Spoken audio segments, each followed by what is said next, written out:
Hello, this is Gerald Sorensen with Twin Power Group, and this is the Cash Flow Corner. So let's talk about applications here. So there are rules of things you can do and things you can't do. So we have a kind of a basic application here that we have that has, of course, personal data. So what is their name, full name? What is their social security number? Who's living with them? We want their full name, their social security number. We want to know how many children are going to be living in the house or other relatives if that is the case. We talk about employment. So employment history, you can go back 2 years. Some people like to go back a little further, but 2 years is a good employment history.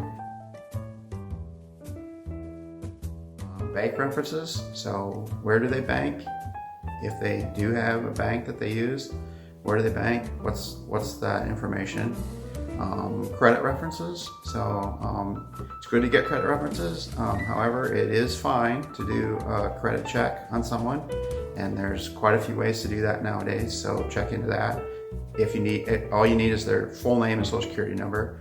That's the most data that you need. So you can also do a little background check on them. There's other ways to do that as well. So those references are good, but definitely check them with your own references as well.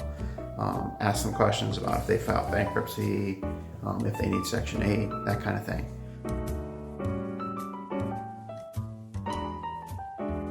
Let's talk about the Fair Housing Act of 1968. So there are some things that you can't ask, obviously, and race is one of the big ones. Color. You probably know their color if you've met them, but if you're just talking to them on the phone, make sure you keep these things in mind. Race, color, if disability. If they're disabled in any way, you cannot discriminate against that. Your property might not be right for someone that's disabled, but you can't really discriminate against that. If you have a reasonable way to make it properly function for them, then you might need to take those actions. It really depends on your property. So religion is something you can't discriminate against. Sex, so you can't only rent to a certain sex. Familial status, so you may have some extended, like I said, you may have some extended family situations. You cannot discriminate against that.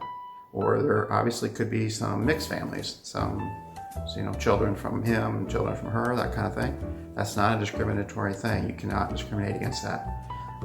National origin, so kind of goes along with race and color typically, but national origin, you cannot only rent to Americans.